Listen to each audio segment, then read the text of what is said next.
Hello friends, I am Pushpa. Welcome to online study club. तो friends, हम discuss करेंगे physics के इंपॉर्टेंट एमसीक्यू, जिसका ये 12th पार्ट है और सभी क्वेश्चन इंपॉर्टेंट है। तो वीडियो को अंत तक जरूर देखिएगा और अभी तक आपने हमारा चैनल सब्सक्राइब नहीं किया है तो सब्सक्राइब कर लें, ताकि हमारे नए वीडियो की नोटिफिकेशन आपको सबसे पहले मिल सके। और यदि आप इस वीडियो की PDF चाहते हैं तो हमारे Telegram channel online study club को ज्वाइन करें। तो चलिए स्टार्ट करते हैं। तो हमारा फर्स्ट क्वेश्चन है, मैदान की अपेक्षा रेगिस्तान की रात अधिक ठंडी होती है क्योंकि वहाँ। तो इसके लिए हमारा राइट आंसर हो जाएगा ऑप्शन बी, बालू जितनी जल्दी गर्म होती है उतनी ही जल्दी ठंडी भी होती है। तो बालू जो रेगिस्तान में पाई जाने वाली जो मिट्टी होती है या रेत होती है, या जिसको हम सैंड कहते हैं, तो सैंड जो होता है जितनी जल्दी गर्म होती है उतनी ही जल्दी ठंडी भी हो जाती है। तो ये जल्दी से ठंडी हो जाती है, इसलिए रेगिस्तान की रात अधिक ठंडी होती है मैदान के कंपेरेबल। अब हमारा नेक्स्ट क्वेश्चन है, आजकल पेट्रोल में शीशा नहीं मिलाया जाता, यह है इसलिए कि। तो आजकल पेट्रोल में शीशा क्यों नहीं मिलाया जाता ये पूछा है। तो इसके लिए हमारा राइट आंसर हो जाएगा ऑप्शन बी, शीशा रहित पेट्रोल प्रदूषण नहीं फैलाता। तो जो शीशा होता है या जिसको हम लेड कहते हैं, तो लेड जो होता है ये प्रदूषण का कारण होता है, इसलिए ये पेट्रोल में नहीं मिलाया जाता। और जैसा कि हमें पता है, जो ये लेड होता है वो हमारी हेल्थ के लिए भी हार्मफुल होता है और ये एयर में मिलकर पोल्यूशन स्प्रेड करता है, इसलिए आजकल पेट्रोल में शीशा नहीं मिलाया जाता। अब हमारा नेक्स्ट क्वेश्चन है, माइक्रोस्कोप प्रयुक्त किया जाता है।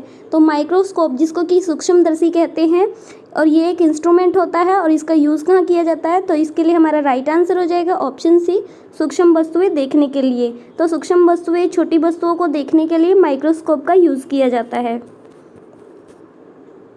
अब हमारा नेक्स्ट क्वेश्चन है, सूक्ष्मदर्शी प्रयुक्त होता है निम्नलिखित के अध्ययन के लिए। तो ये फिर से रिपीट हो गया, सूक्ष्मदर्शी जो होता है या माइक्रोस्कोप जो होता है वो किसके अध्ययन के लिए यूज़ किया जाता है ये पूछा है। तो इसके लिए हमारा राइट आंसर हो जाएगा ऑप्शन बी, छोटी वस्तुएं। तो छोटी वस्तुओं के अध्ययन के लिए सूक्ष्मदर्शी का यूज़ किया जाता है। अब हमारा नेक्स्ट क्वेश्चन है, बाल्या भट्टी या ब्लास्ट फर्नेस में उत्पादित लोहा है। तो जो ब्लास्ट फर्नेस होता है इसमें कौन से लोहे का प्रोडक्शन किया जाता है। तो इसके लिए हमारा राइट आंसर हो जाएगा ऑप्शन ए, कास्ट आयरन। तो इसमें कास्ट आयरन का प्रोडक्शन किया जाता है और ये जो कास्ट आयरन होता है इसको हम हिंदी में ढलवा लोहा कहते हैं और ये प्योर आयरन होता है। और ये कास्ट आयरन जो होता है ये लोहे के रॉ मटेरियल का यूज़ करके उसे फिल्टर करके बनाया जाता है। अब यहाँ पर वर्ड आया है ये ब्लास्ट फर्नेस। तो इसको ब्लास्ट फर्नेस क्यों कहते हैं, तो क्योंकि इसको ब्लास्ट फर्नेस इसलिए कहते हैं क्योंकि इसमें प्री हीटेड एयर का यूज़ किया जाता है। क्योंकि इसमें प्री हीटेड एयर का यूज़ किया जाता है जो कि बहुत ज़्यादा गर्म होती है, इसलिए इसको ब्लास्ट फर्नेस कहते हैं। और जो ये ब्लास्ट फर्नेस है इसका यूज़ लोहे को फिल्टर करने के लिए किया जाता है। जैसे कि लोहे में लेड, कॉपर और भी इम्प्योरिटीज़ होती है, इसको दूर करने के लिए किया जाता है। तो चलते हैं नेक्स्ट पे। अब हमारा नेक्स्ट क्वेश्चन है, पोर्टलैंड सीमेंट के विनिर्माण के लिए उपयोग में ली गई कच्ची सामग्री है। तो पोर्टलैंड सीमेंट, ये सीमेंट का एक प्रकार है। रिक्वायरमेंट के हिसाब से अलग अलग सीमेंट, अलग अलग टाइप के सीमेंट बनाए जाते हैं, जिसमें एक पोर्टलैंड भी एक प्रकार है सीमेंट का। और इसके विनिर्माण के लिए कौन सी सामग्री, कच्ची सामग्री जो है ली जाती है ये पूछा है। तो इसके लिए हमारा राइट आंसर हो जाएगा ऑप्शन बी, एल्यूमिना, मिट्टी एवं जिप्सम। तो एल्यूमिना, मिट्टी और जिप्सम का यूज़ किया जाता है कच्ची सामग्री के रूप में। अब हमारा नेक्स्ट क्वेश्चन है, किलोवाट घंटा किसी की इकाई है। तो किलोवाट घंटा पूछा है, तो इसके लिए हमारा राइट आंसर हो जाएगा ऑप्शन बी, ऊर्जा। तो ये ऊर्जा की इकाई होती है, मतलब कि एक आवर में कितने किलोवाट का एनर्जी कंजप्शन हुआ है। तो चलते हैं नेक्स्ट पे। अब हमारा अगला क्वेश्चन है, यदि प्रक्षेप्य के वेग को दोगुना कर दिया जाए तो उसका अधिकतम प्रास, मतलब कि प्रोजेक्टाइल वेलोसिटी है उसको डबल कर दिया जाए तो अधिकतम प्रास या मैक्सिमम रेंज जो होगा वो कितना होगा। तो इसे हम इस तरह से समझ सकते हैं, जैसे कि ये ग्राफ है, जब हम किसी गेंद को ऊपर की तरफ फेंकते हैं तो वो इस तरह से मूव करती हुई आएगी या इस तरह से मोशन करती हुई आएगी। तो इस तरह का मोशन जो होता है इसको प्रक्षेप्य गति या प्रोजेक्टाइल मोशन कहते हैं, या हम कह सकते हैं मोशन ड्यू टू ग्रेविटी। तो इसमें जब हम बॉल को फेंक रहे हैं तो ये जो इनिशियल वेलोसिटी होगी इसको प्रोजेक्टाइल वेलोसिटी कहेंगे और हम इसे यू से डिनोट करेंगे। और जिस एंगल पर हम बॉल को फेंक रहे हैं उसको थीटा एंगल कहेंगे। और ये इसका हॉरिजॉन्टल एक्सिस जो है इसको यू कोस थीटा, और ये इसका वर्टिकल एक्सिस ये यू साइन थीटा। तो और ये जहाँ से सबसे ज़्यादा डिस्प्लेस हो रहा है, जहाँ से सबसे ज़्यादा डिस्प्लेस हो रहा है इसको हम हाइट कहेंगे, ये इसको एच से डिनोट करेंगे। और यहाँ से यहाँ तक, मतलब कि यहाँ से यहाँ तक जितना भी डिस्प्लेसमेंट हो रहा है इसको हम, अगर यहाँ से यहाँ तक जितना भी डिस्प्लेसमेंट हो रहा है इसको प्रास कहेंगे या मैक्सिमम रेंज कहेंगे और इसे आर से डिनोट करेंगे। तो मैक्सिमम रेंज क्या होता है, तो मैक्सिमम रेंज का फॉर्मूला होता है u square sine 2 theta upon g. तो u square sine 2 theta upon g ये मैक्सिमम रेंज का फॉर्मूला है। तो यहाँ से जो मैक्सिमम रेंज जो होगा वो प्रोपोर्शनल हो जाएगा यू स्क्वायर के। तो हम जब प्रक्षेप्य का जो वेग है, मतलब कि यू जो है इसको 2 गुना कर रहे हैं, तो ये 2 टाइम इंक्रीज़ कर रहे हैं, तो ये रेंज जो है इसके स्क्वायर के प्रोपोर्शनल है, तो रेंज जो होगा वो 4 टाइम इंक्रीज़ हो जाएगा। तो हमारा राइट आंसर हो जाएगा ऑप्शन बी, 4 गुना हो जाएगा। अब हमारा नेक्स्ट क्वेश्चन है 1 वाट आर इजिकल्स टू।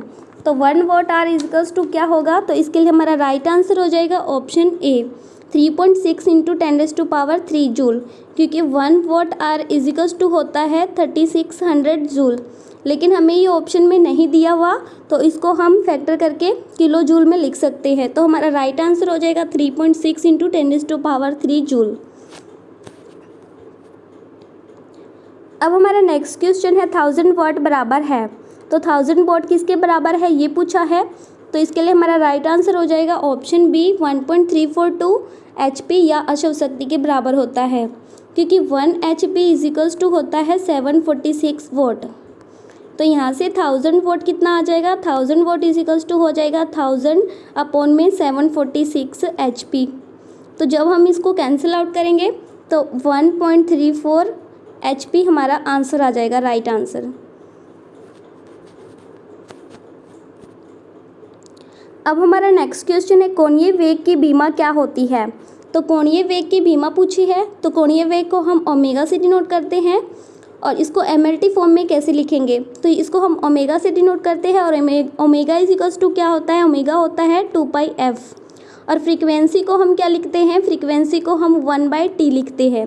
तो यहाँ से 2π अपॉन में t, omega is equals to आ गया 2π अपॉन में t।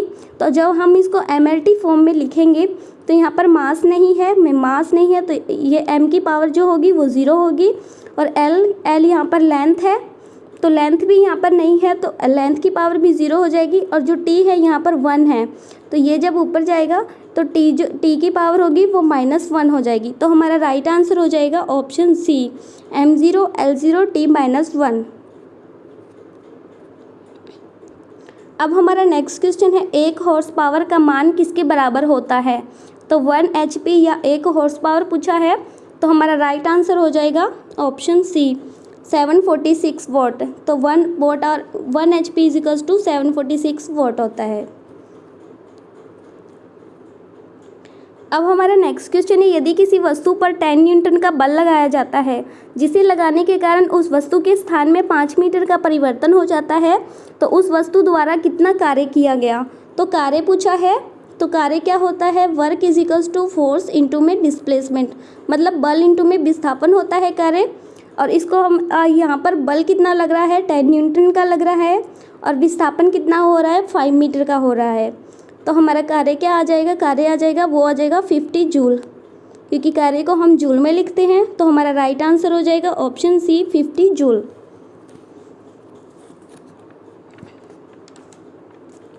अब हमारा नेक्स्ट क्वेश्चन है निम्नलिखित में से कौन सी भौतिक राशि है जो मात्रा में वृद्धि के बाद भी अप्रभावित रहती है। तो मात्रा में अगर हम वृद्धि करेंगे फिर भी वो अप्रभावित रहेगी, मतलब कि वो सेम ही रहेगी। तो हमारा राइट आंसर हो जाएगा ऑप्शन डी, डेंसिटी या घनत्व। तो घनत्व जो होता है मात्रा में वृद्धि के बाद भी अपरिवर्तित रहता है, क्योंकि मात्रा में वृद्धि करेंगे तो आयतन तो चेंज हो जाएगा और जो भार होगा वो भी चेंज हो जाएगा मात्रा में वृद्धि करने पर। और द्रव्यमान क्या होता है, इसको तो हम मात्रा कहते ही है, ये अमाउंट ऑफ मैटर होता है, मास जो होता है, तो ये तो चेंज हो ही रहा है। तो हमारा राइट आंसर हो जाएगा ऑप्शन डी, घनत्व, क्योंकि घनत्व जो होता है हर चीज़ का फिक्स होता है, इसमें मात्रा में वृद्धि करने पर घनत्व जो होगा वो चेंज नहीं होगा। तो चलते हैं नेक्स्ट पे। अब हमारा अगला क्वेश्चन है, एक पार्सेक में कुल कितने प्रकाश वर्ष होते हैं।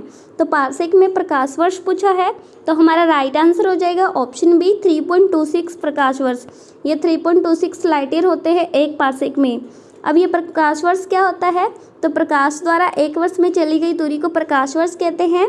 और 1 लाइट ईयर इजिकल्स टू होता है 9.46 इंटू 10⁻15 मीटर। तो 1 light year equals to 9.46 into 10⁻15 metre होता है। और एक पार्सेक में 3.26 लाइट ईयर होते हैं। और जो पार्सेक होता है ये दूरी को मेज़र करने की सबसे बड़ी इकाई होती है।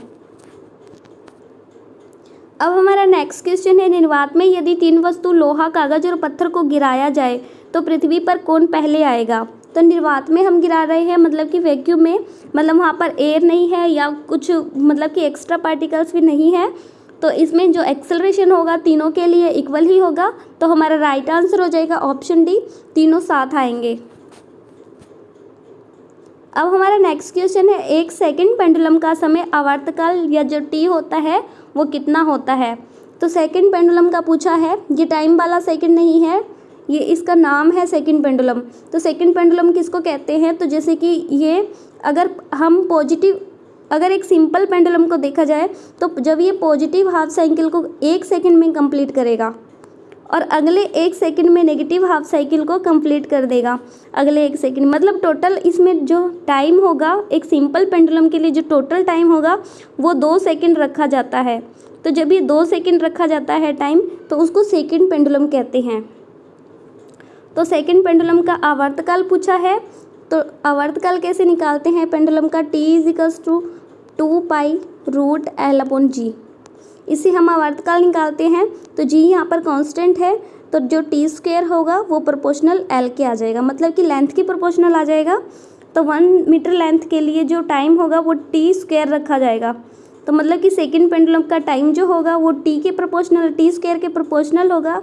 तो इसका आंसर t² होगा या 2 सेकंड आएगा इसका आंसर, जो कि हमें आंसर ये ऑप्शन में नहीं दिया हुआ।